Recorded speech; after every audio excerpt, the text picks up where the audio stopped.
നമസ്കാരം. ഞാനിന്ന് അവതരിപ്പിക്കാൻ പോകുന്ന ഒരു വീഡിയോ തിരുവനന്തപുരത്തെ കവടിയാർ ഭാഗത്തുള്ള ശ്രീ ബാലസുബ്രഹ്മണ്യ സ്വാമി ക്ഷേത്രത്തെ പറ്റിയുള്ള ഒരു വീഡിയോ ആണ്. എൻ്റെ മുമ്പുള്ള 4 വീഡിയോ അമ്പലങ്ങളെക്കുറിച്ച് തൊട്ട് മുമ്പ് ദിവസങ്ങളിലായിട്ട് ഇട്ടിട്ടുള്ളത്. കാണാത്തവരുണ്ടെങ്കിൽ അത് കാണുക, സബ്സ്ക്രൈബ് ചെയ്യുക, ലൈക്ക് ചെയ്യുക, കമൻ്റ് എന്തെങ്കിലും ഉണ്ടെങ്കിൽ കമൻ്റ് വിടുക.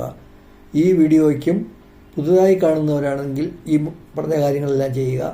മുമ്പ് കണ്ടവരാണെന്നുണ്ടെങ്കിൽ ലൈക്ക്, കമൻ്റ് എന്തെങ്കിലും ഉണ്ടെങ്കിൽ അത് ഇട്ട് എന്നെ പ്രോത്സാഹിപ്പിക്കുക. ആയിരക്കണക്കിന് ഭക്തജനങ്ങൾക്ക് ആശ്വാസമേകുന്ന ഒരു പുണ്യ അമ്പലമാണ് കവടിയാർ കൊട്ടാരത്തിന് സമീപത്തായി സ്ഥിതി ചെയ്യുന്ന കവടിയാർ ബാലസുബ്രഹ്മണ്യ സ്വാമി ക്ഷേത്രം. ഒരു ശതാബ്ദത്തിലേറെ പഴക്കമുള്ള ഈ അമ്പലത്തിൻ്റെ ഉൽപ്പത്തിയെ പറ്റിയുള്ള കഥയാണ് ഇവിടെ പറയാൻ പോകുന്നത്. അതിപ്രകാരമാണ്. പുതിച്ചക്കോണത്തെ ഒരു പ്രാചീന കുടുംബമാണ് ഈന്തവിളാകത്ത് വീട്. ഈ വീട്ടിലെ ഈശ്വരഭക്തരായ രാമൻ, ഗോപാലൻ, നാരായണൻ എന്നീ ബാലന്മാർ കളിമണ്ണിൽ തീർത്ത ഗണപതിയുടെയും മുരുകൻ്റെയും വിഗ്രഹങ്ങൾക്ക് മുമ്പിൽ വിളക്ക് കൊളുത്തി പൂജ നടത്തുന്നത് പതിവായിരുന്നു. ഈ കുട്ടികൾ പഠനത്തിൽ ശ്രദ്ധിക്കാതെ പൂജാതി കാര്യങ്ങളിൽ മാത്രമായി ശ്രദ്ധ ചെലുത്താൻ തുടങ്ങിയപ്പോൾ കോപാകുലനായ കുടുംബകാരണവർ വേലായുധൻ അമ്മാവൻ പൂജാവിഗ്രഹങ്ങളെല്ലാം എടുത്ത് ദൂരെ വലിച്ചെറിഞ്ഞു. അന്നേ ദിവസം മുതൽ തന്നെ രാത്രി ഉറങ്ങാൻ കിടക്കുന്ന കാരണവർക്ക് ഉറക്കത്തിൽ ആന ചവിട്ടാൻ വരുന്നത് പോലെയും മറ്റുമുള്ള ഭീകര സ്വപ്നങ്ങൾ എല്ലാ ദിവസങ്ങളിലും കാണുവാൻ തുടങ്ങി. ഇങ്ങനെ സ്വസ്ഥമായി ഒന്നുറങ്ങാൻ പോലും പറ്റാതെ വന്ന കാരണവർ തൻ്റെ പ്രശ്നം കുടുംബാംഗങ്ങളോട് പറയുകയും ചെയ്തു. ഇത് കേട്ട കുടുംബാംഗങ്ങളിൽ ചിലർ ഈ കുട്ടികളുടെ പൂജാവിഗ്രഹം വലിച്ചെറിഞ്ഞത് കൊണ്ടാകാം ഇങ്ങനെ സംഭവിക്കുന്നത് എന്ന് പറയുകയും ചെയ്തു. തൻ്റെ ചെയ്തികളിൽ പശ്ചാത്താപമുണ്ടായ കാരണവർ വീണ്ടും വിഗ്രഹങ്ങളെടുത്ത് പൂജ ചെയ്തു കൊള്ളുവാൻ ആ ബാലന്മാരെ അനുവദിക്കുകയും ചെയ്തു. അങ്ങനെ സന്തുഷ്ടചിത്തന്മാരായ ബാലന്മാർ പൂജാതി കർമ്മങ്ങളിൽ വ്യാപൃതരാവുകയും ചെയ്തു. കുറച്ചു കാലങ്ങൾക്ക് ശേഷം ചാത്തന്നൂരടുത്തുള്ള വരിഞ്ഞം എന്ന സ്ഥലത്ത് നിന്നും തൃക്കോവിൽ കുന്നിൽ ശ്രീ ഗോവിന്ദാചാര്യ സ്വാമികൾ കവടിയാറിൽ വരികയുണ്ടായി. വിഗ്രഹപൂജ ചെയ്തു വരുന്ന ഈ ബാലന്മാരുടെ വിവരം അറിയാനിടയായ സ്വാമികൾ ഈന്തവിളാകം വീട്ടിൽ എത്തുകയും ഈ ബാലന്മാരെ കാണുകയും അവരെ പ്രോത്സാഹിപ്പിക്കുകയും ചെയ്തു.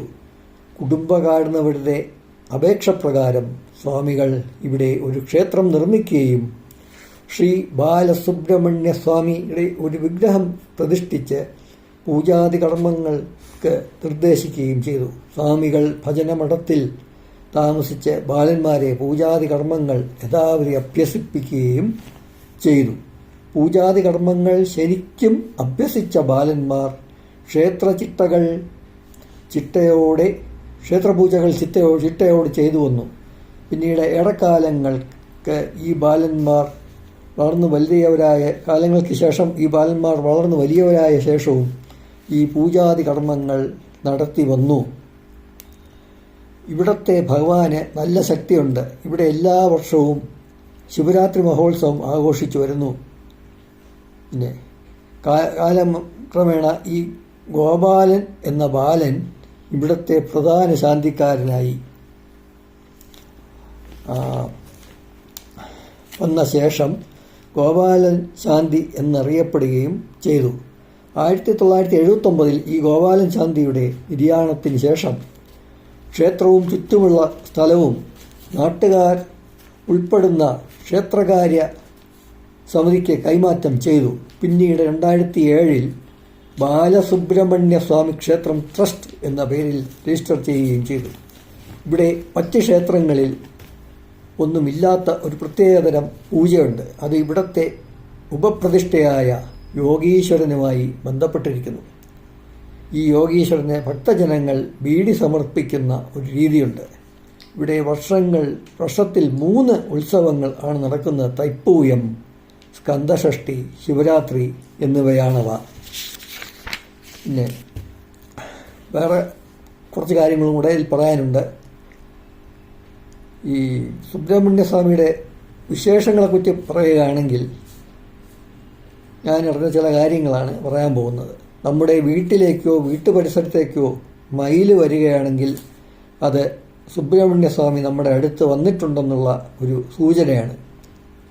പഴനിമല, തിരുച്ചെന്തൂർ പോലെയുള്ള മുരുകക്ഷേത്രങ്ങൾ നമ്മൾ സ്വപ്നം കാണുന്നത് മുരുകൻ നമ്മുടെ അടുത്തുണ്ട് എന്നതിൻ്റെ സൂചനയാണ്. നമ്മൾ ഉറക്കത്തിൽ കാവടി ഘോഷയാത്രയും സ്വപ്നം കാണുന്നത് മുരുക സാന്നിധ്യം ഉണ്ടെന്നുള്ള ഒരു സൂചനയാണ്. നമ്മളെ ബാധിച്ചിരിക്കുന്ന ദുരിതങ്ങൾ ഭഗവാന്റെ ഈ സാന്നിധ്യം കൊണ്ട് ഇല്ലാതാകും. രോഗങ്ങളും മറ്റും ആയി ബുദ്ധിമുട്ടുന്നവർക്ക് ഭഗവാന്റെ സഹായമുണ്ടാകും എന്നാണ് അർത്ഥം. നമ്മൾ നിലവിളക്ക് കത്തിച്ച് മുരുകനെ പ്രാർത്ഥിച്ചു കൊണ്ടിരിക്കുമ്പോൾ നിലവിളക്കിൻ്റെ നാളം പെട്ടെന്നൊരു വേലിൻ്റെ രൂപത്തിൽ കാണപ്പെടുന്നതും ഭഗവാൻ നമ്മുടെ കൂടെ ഉണ്ടെന്നുള്ളതിൻ്റെ സൂചനയാണ്. പിന്നെ വേറെ ചില പ്രത്യേക ഉപപ്രതിഷ്ഠകളെക്കുറിച്ചും പറയുകയാണ്.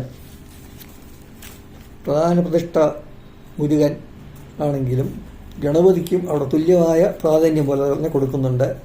പിന്നെ നാഗപ്രതിഷ്ഠയുണ്ട്. നാഗപ്രതിഷ്ഠകളിൽ നാഗരാജാവ്, നാഗയക്ഷി, നാഗകന്യക ഇവിടെ എല്ലാം പ്രതിഷ്ഠയുണ്ട്. പിന്നെ ഇവിടെ യോഗീശ്വരൻ്റെ പ്രതിഷ്ഠയുണ്ട്.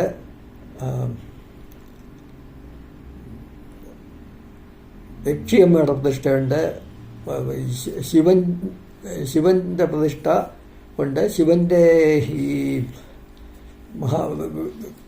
മഹാവിഷ്ണുവിൻ്റെ രൂപവും കൂടെ ചേർന്ന് ശിവൻ്റെ പ്രതിഷ്ഠയുടെ പേര് ഞാൻ മറന്നുപോയി. അതുകൊണ്ട് അയ്യപ്പൻ്റെ പ്രതിഷ്ഠ ഇതൊക്കെ ഇവിടെ ഉണ്ട്. ഇതൊരു വിശേഷപ്പെട്ട ക്ഷേത്രവും കൂടിയാണ് എന്ന് ഇതിനാൽ പറയുന്നു.